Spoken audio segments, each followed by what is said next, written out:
get started with the math. So on Friday, we left off with this technique called the switcheroo. So I'll just remind you of that. It has to do with limits, and then we'll do some examples with that. So the switcheroo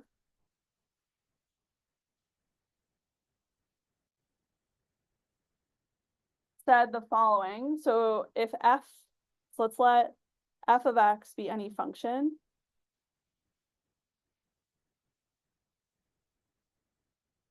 Then if g of x equals f everywhere except for one point, so let's say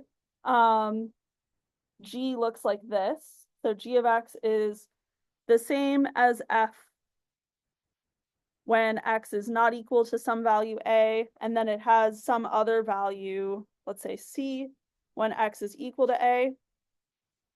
So all this is saying is that g agrees with f everywhere except for one point. Then it's true that the limit as x approaches a of g of x is equal to the limit as x approaches a of f of x.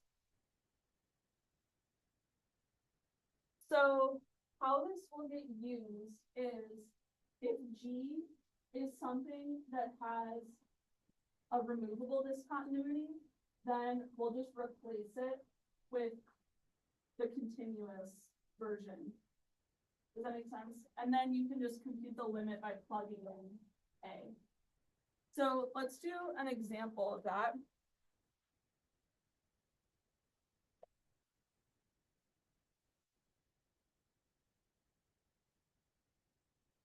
And the reason why we're doing this is because we're about to introduce derivatives, which is defined using limits. And the limits that come up when you're computing derivatives, typically you have to use this to compute them, and they will often look very similar to the example that I'm going to do. So let's compute the limit as h approaches 0 of 3 plus h squared minus 9 divided by h. Okay, so this function is not defined when h is equal to 0. So it's not continuous at h equals 0, so I can't just plug in 0 to find the limit. So what I'm going to do is first just do some algebra to change up what the numerator looks like, and then hope that then I can see what continuous function I can use the switcheroo with. So I'll just start by squaring. So I'll leave the limit here, and I'll square the numerator. So I get 9 plus 6h plus h squared minus 9 over h. Okay, and now we see that these two 9s will cancel each other. So I'll just simplify this, and I get the limit as h approaches 0, 6h plus h squared divided by h.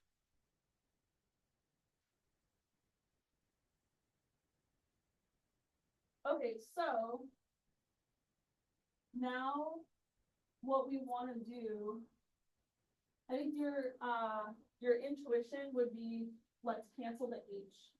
And that's exactly right. And sort of the justification is this switcheroo. So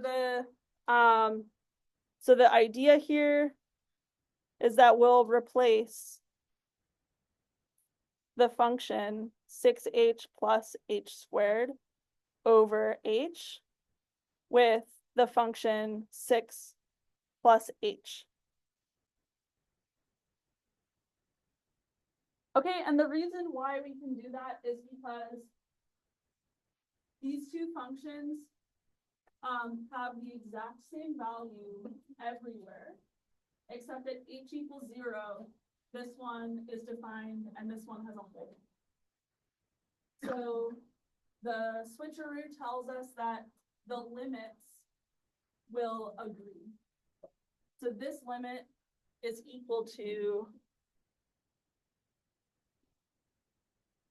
the limit as h approaches 0 of this other function by the switcheroo.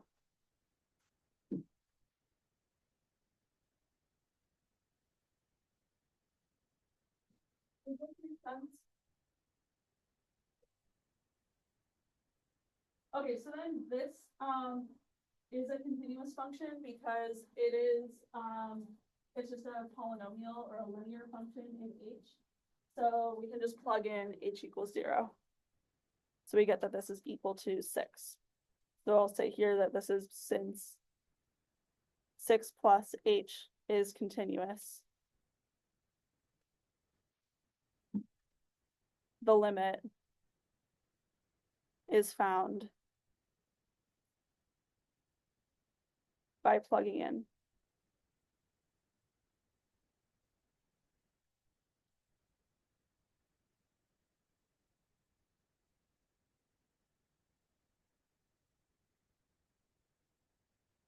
I think a valid complaint about this example is that,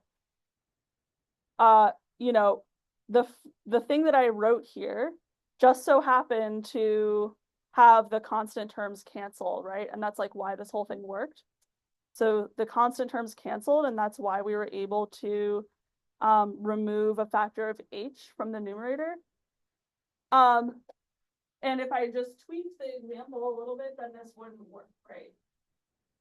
The weird thing is when we do derivatives in like 15 minutes, it will always turn out that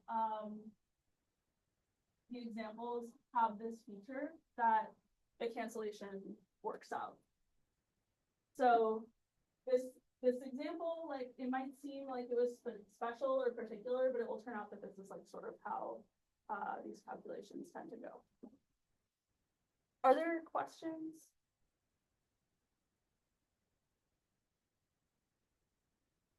Okay, so should we do another example like this, or do we feel comfortable?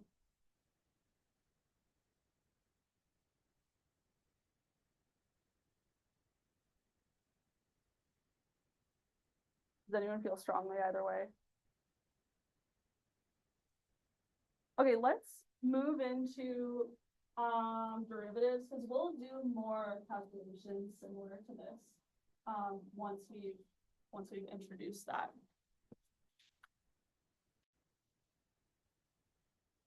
Okay, so derivatives.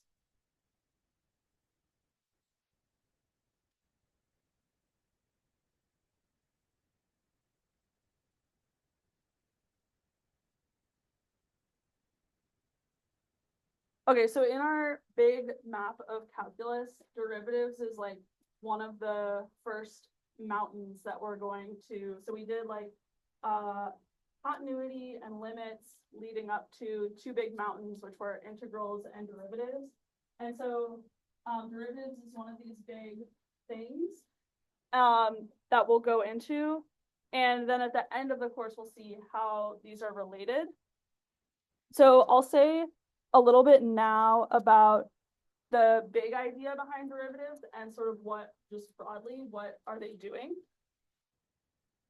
So basically what derivatives are doing is how do we calculate rates of change?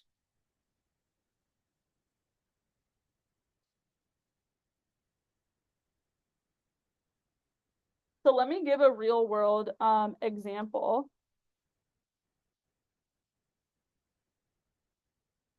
So let's say I'm playing fetch with my dog Bean. So I'm going to play fetch.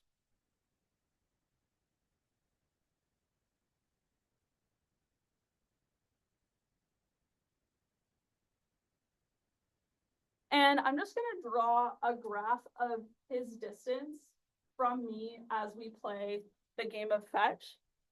So what happens is, so here's our coordinate axes. So this is like time here. And then the y-axis is going to be distance. Or like, let's say this is position of Bean relative to me. So I'm at position 0, and then we'll just mark the distance that Bean is away from me.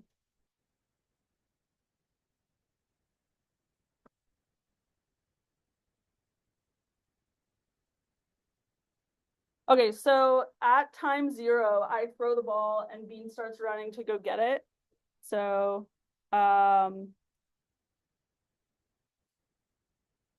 he starts running, picks up speed, and then at some point he gets the ball, and then he starts coming back to me, but then he never comes all the way back, and he'll just sit like 2 feet away from me for the rest of time until I go to get the ball from him.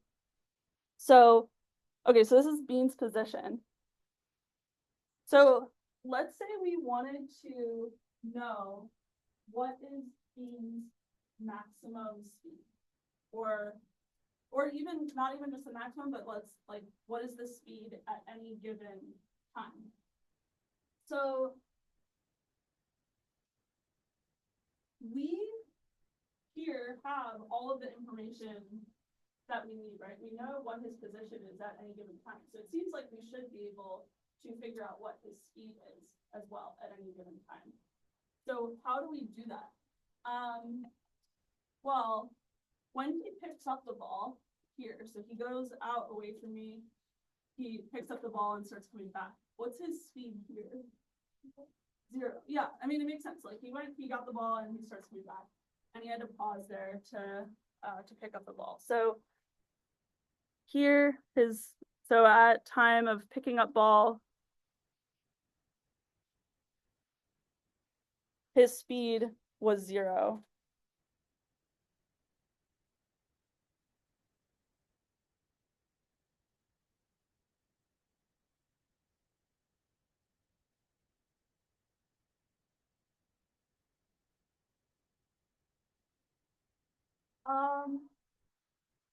Okay, and then it also looks like once he comes partway back and then never returns all the way to me, because he wants me to come and chase him, he also has speed 0, right? He's just sitting there with the ball. So for this part, he also has speed 0.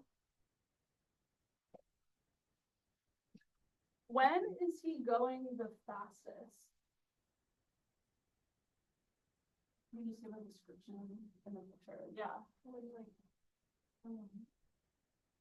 The slope is the steepest because that's when between like there's the fastest train of distance with the time. So like if the time is like 1 second and he jumps like the farthest, that's when.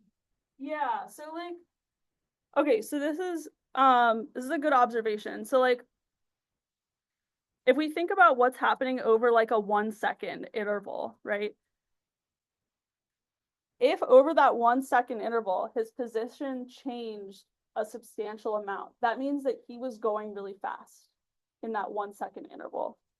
And so the quantity of the graph that describes that is like whatever the slope of the line between those 2 points that were 1 second apart was. Does that make sense?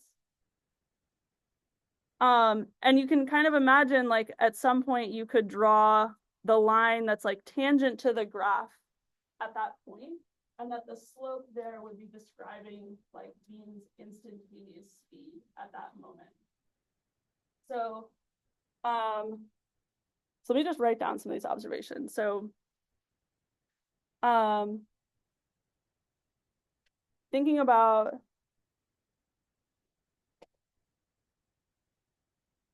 a 1 second interval,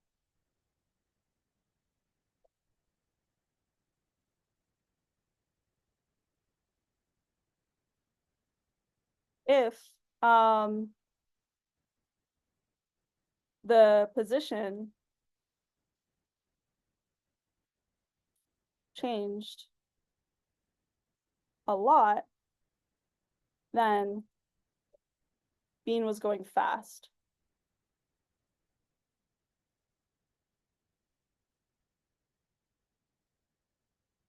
During that 1 second. And so this tells us that large slope in the graph translates to high speed.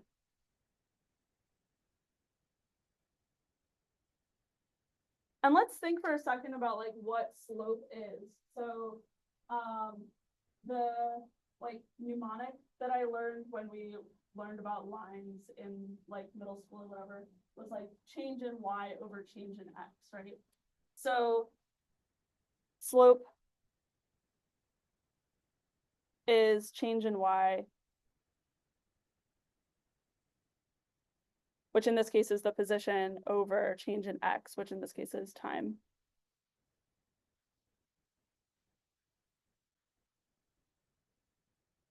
And just thinking like purely from a units perspective, like if the position is measured in feet and the time is measured in seconds, then this would be like feet per second or something. So it is giving you some kind of a speed. So this would be like feet over seconds.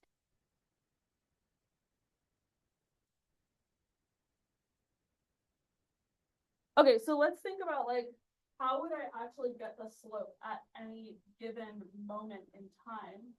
Is you could think about taking a 1 second interval and shrinking that interval down, right? Because so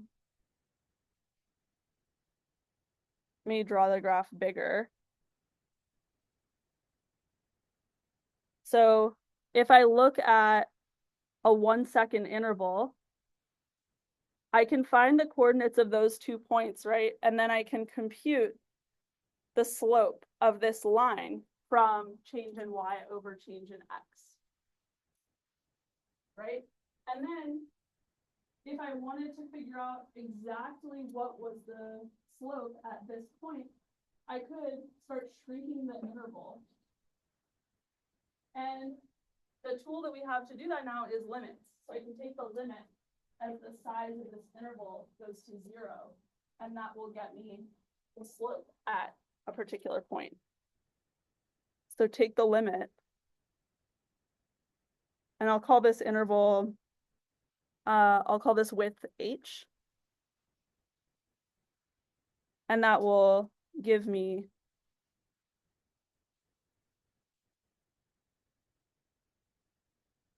the slope at this particular time. Whoops. That didn't look like make it look more tangent or something. Okay. Okay, so this is like the idea behind derivatives, is that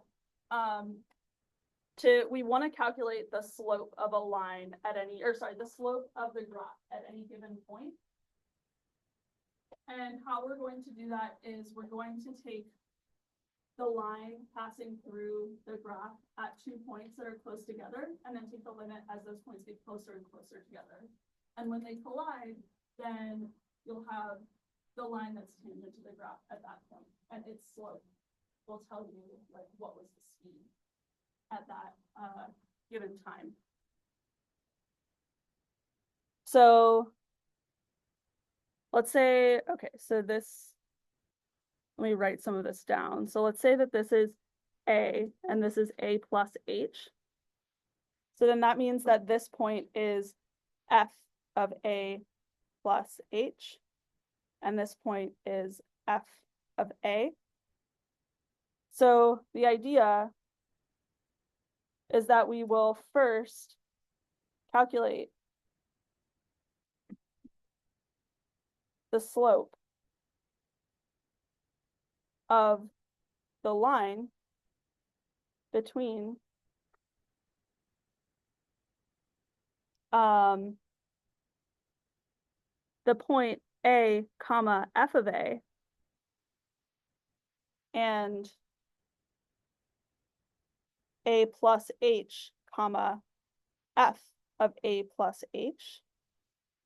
Okay, so that line is this line that I've drawn in pink, right? So we have this point with coordinates A, comma, f of A, and this point with coordinates A plus H, comma, f of A plus H. So if we wanted to calculate the slope, then all we need to do is change in y divided by change in x. So we'll have f of A plus H minus f of A divided by A plus H minus A. Right, so that gives you, this is the slope of that line. And then we'll take, so step 2, we'll take the limit as h approaches 0.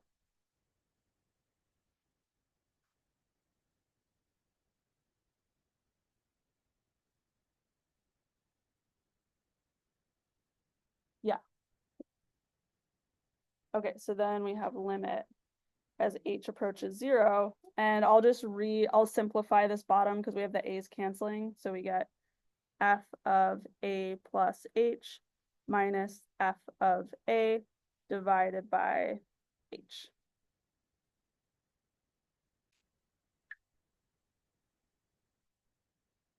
Does this make sense? Like on an intuitive level, like where this expression came from and why this is telling us what the slope is at a given point on the graph. Okay, are there questions?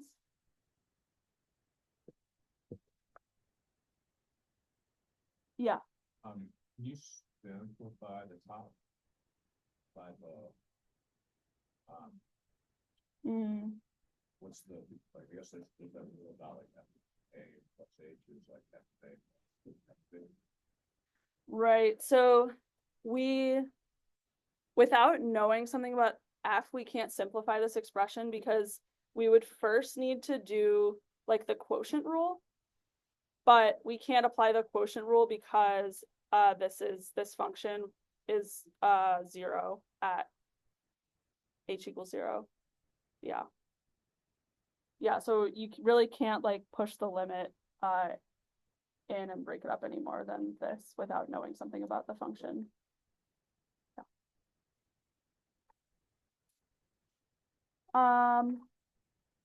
Okay, so let's write down a definition.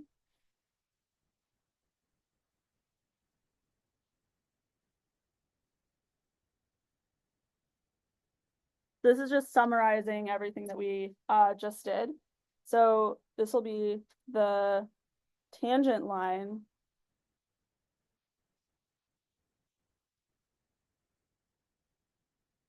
to the curve y equals f of x at the point A, comma, f of A is, so this is going to be the line that goes through that point. So the line through the point A, comma, f of A with slope given by the limit as h approaches 0 of f of A plus H minus f of A divided by H. Provided that this limit exists.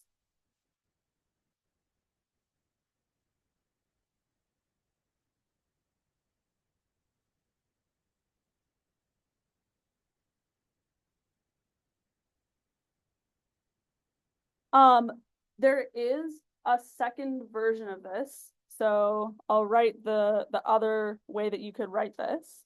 So you could think of it this way, but you'll also encounter this other way of thinking about it.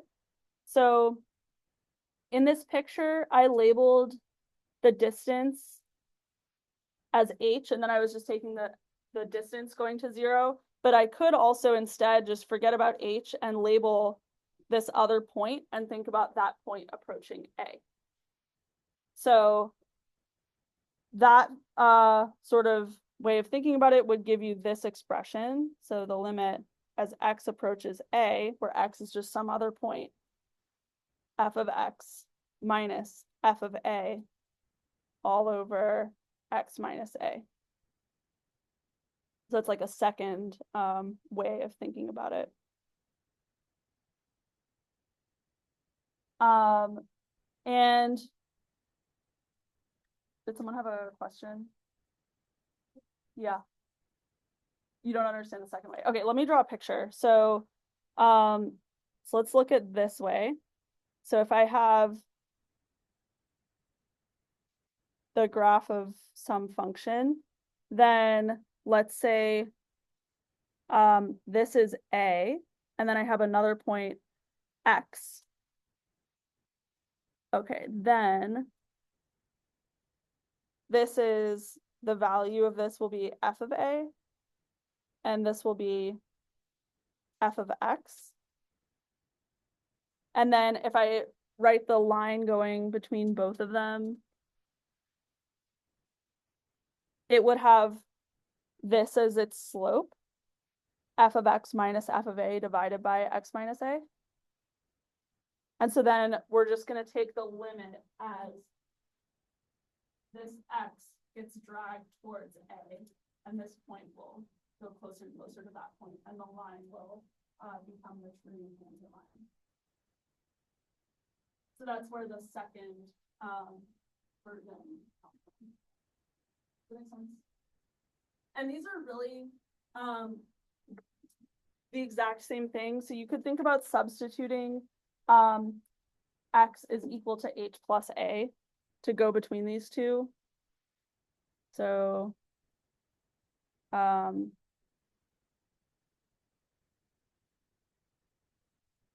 right, so if I wanted to take this one and get the blue version, then all I need to do is substitute x is equal to h plus A everywhere.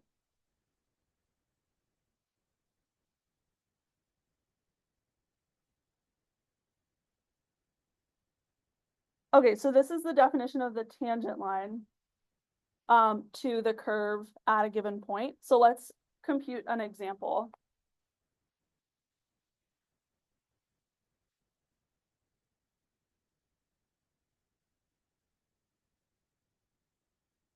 Let's find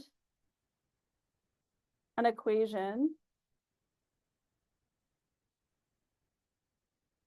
for the tangent line to the parabola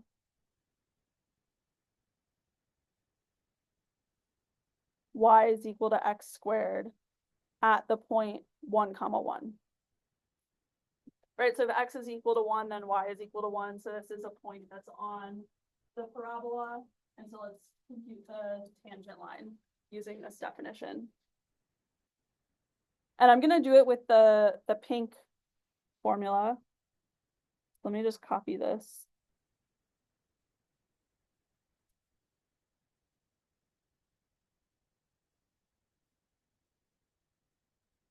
I'll keep it here.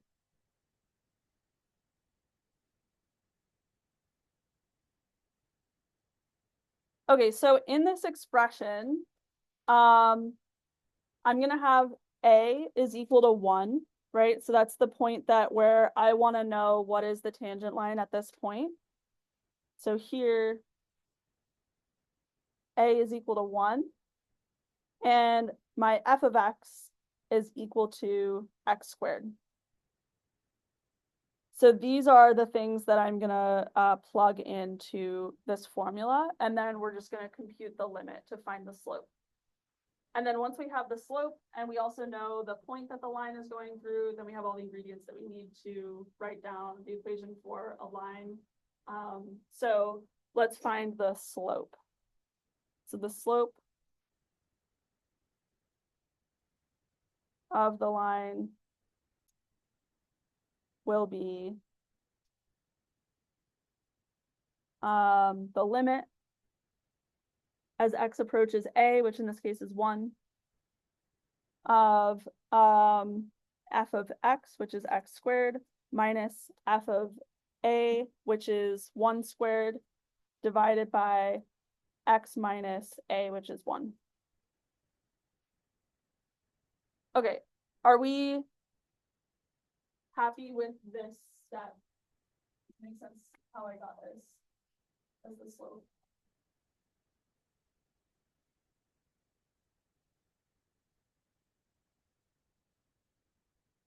Okay, so now then we just need to compute this limit.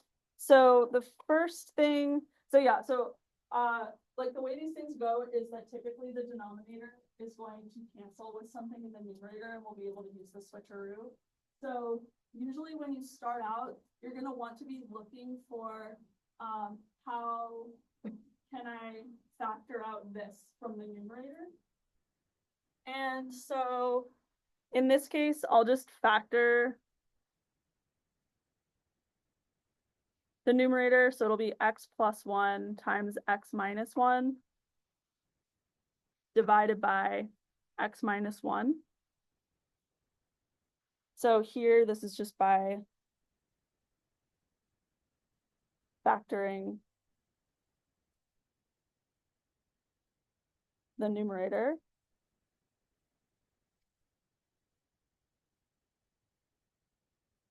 And now we can apply the switcheroo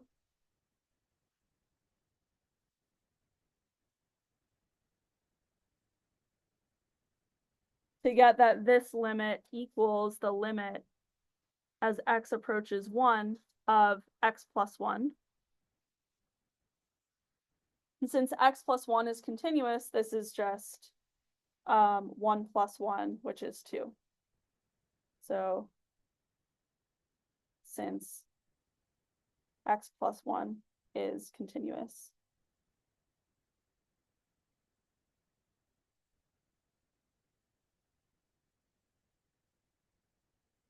Does this calculation make sense? Are there questions?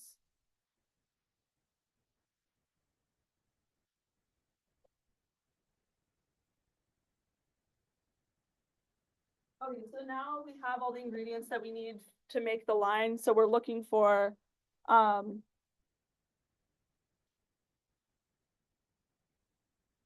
line with slope 2 through the point 1, 1. Does anyone remember how to make that line? Yeah, so there's the point slope form. So basically it's just going to be, we take the y minus the y value of the point. This is going to be equal to slope times x minus the x value of the point. Does that make sense? So you can memorize this formula, or like the way that I like to think about it is that I want to make something that vanishes when I plug in the point 1, 1 and also has this coefficient on x. That's sort of like how I remember how to cook up this equation.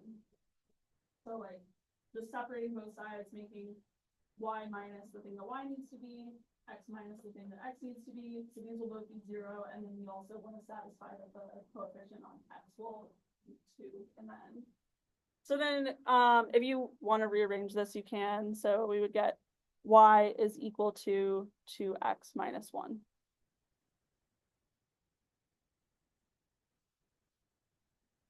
And that's the answer in this case, because we were looking for the tangent line to the parabola at the point 1, 1. Yeah. Sorry, maybe I'm just misunderstanding. Why do you need that formulation as opposed to just like plugging 2 and then that point to normal equation for a line and solving for the y equals mx plus b? So you could also do that. So if you Yeah, so you could do y equals mx plus b, and you know that m has to be 2. And then you just have to figure out what b needs to be. So you might think like, x is 1 and y is, so therefore 1 is 2 plus b, and then solve for b. Yeah. Yeah, so that's another way that you could do it.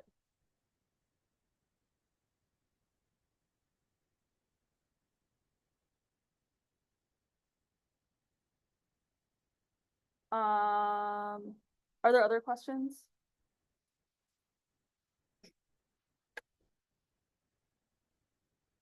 Okay, so we know now, so like if going back to this definition, like if you want to know what the slope is at a particular point, like x equals a, then you can compute this limit.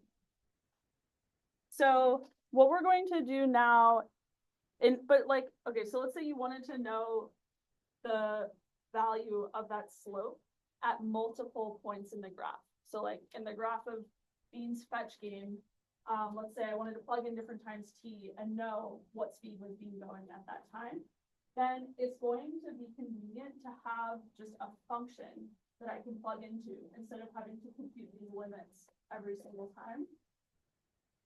So that is what we're going to do. So we're going to write down a function that tells you the slope at any given value. And that's called the derivative.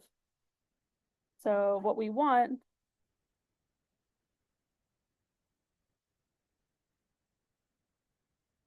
is a function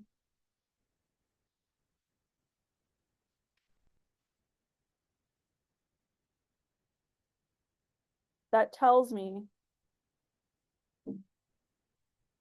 the slope of the graph of f of x for any value I want to plug in.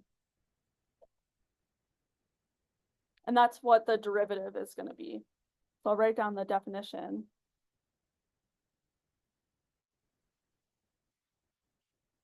So the derivative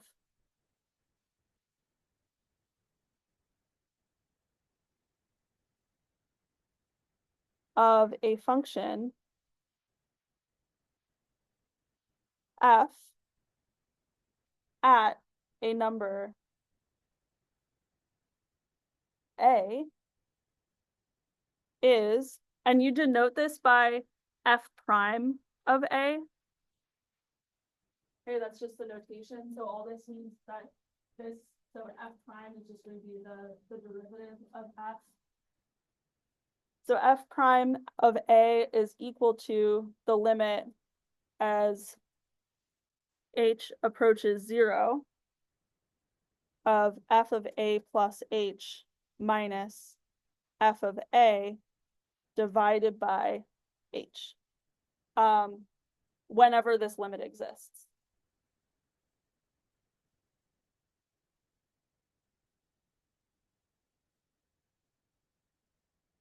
And so whatever this value is, this gives me the slope of the graph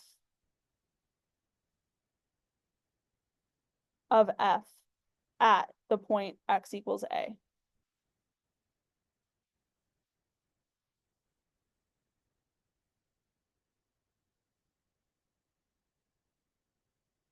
Are there questions about the definition?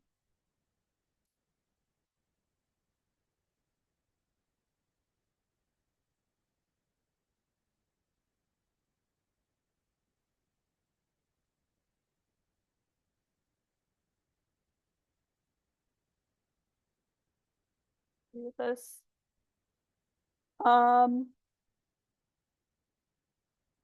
Okay, so let's do an example. Well, this one will be a slightly more complicated example, so it'll simultaneously be like an example of, the derivative, but also just like computing a slightly harder limit. So we're gonna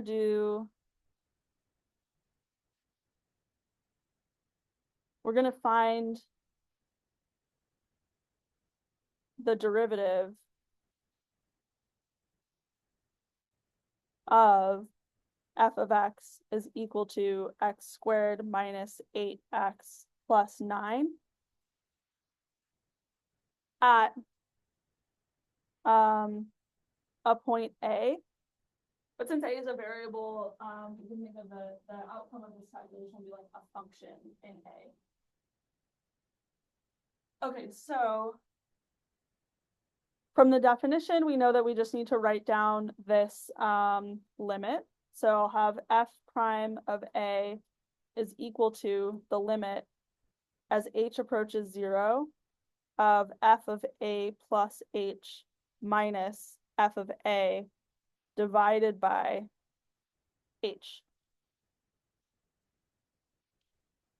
Okay, so what we're gonna have to do is plug A plus h into f, and then expand out all the terms and simplify everything. So there's sort of no way around it, like we just have to be brave and proceed. So if I make a typo, call me out because it does happen. So we're taking the limit as h approaches 0. And I'm just going to try and keep everything as neat as possible and just do it step by step. So I'm doing so I'm plugging A plus h into f. So A plus h squared minus 8A plus h plus 9.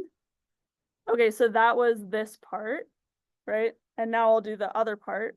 So minus f of A, which is A squared minus 8A plus 9 all over h. Okay, are we good so far? So now I will expand everything, and it's gonna get worse before it gets better, but then everything will cancel. So again, with these types of problems, like what we should see in the end is that the numerator only has terms involving h and we'll be able to cancel.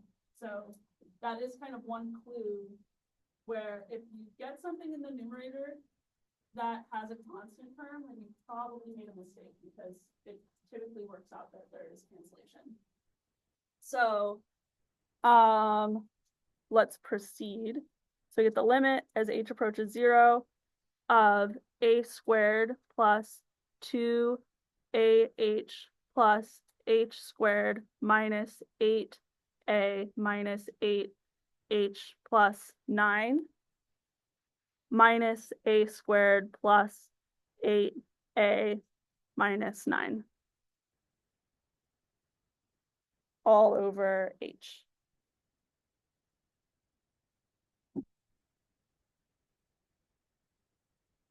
Okay, I got the same thing as in my notes when I did this calculation before, so I think it's good.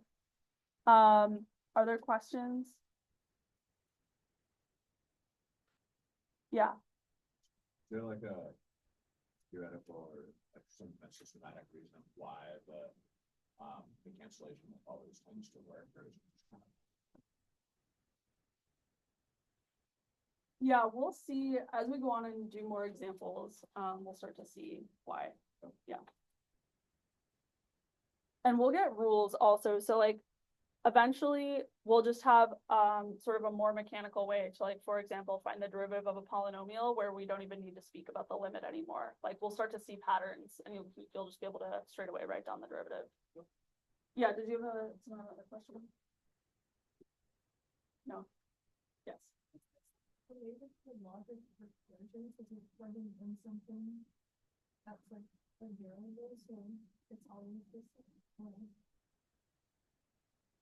I don't know, maybe I'm not sure I see what you're saying, but let's talk more about it after class.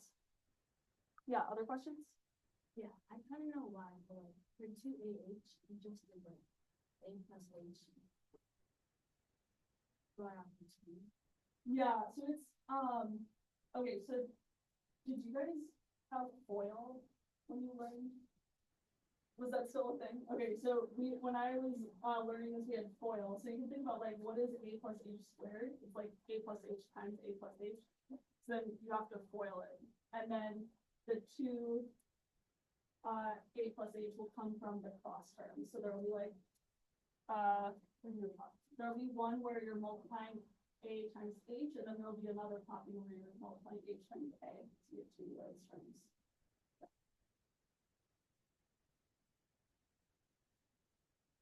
Okay, so now is the fun part. We get to cancel everything. So I'm just gonna use different colors for the different cancellations. So I see 9s, 8 A's, A squareds. And I think that's everything.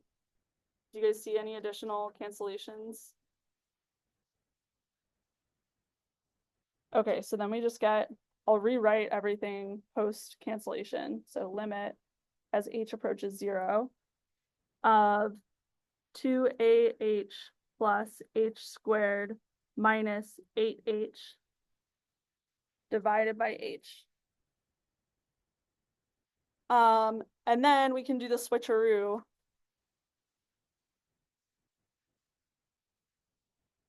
So this limit is the same as the limit as H approaches 0.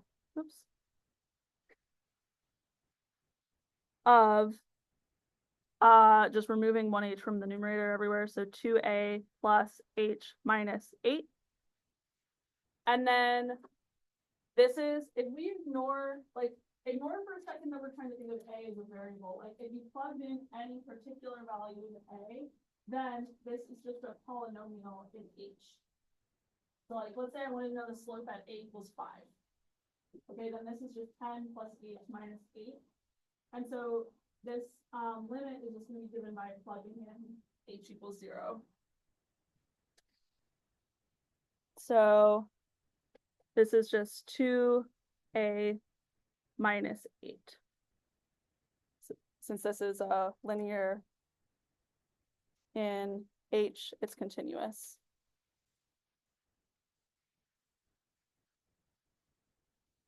So, for example, now we know the answer to what is the slope of this graph at like any point we want. So if I want to know what is the slope at A equals 0, it's minus 8. If I want to know the slope at A equals 4, it's 0, right? So you can just like determine a lot of slopes really quickly. And okay, we're out of time, so I'll stop there. But we'll do more examples on Wednesday.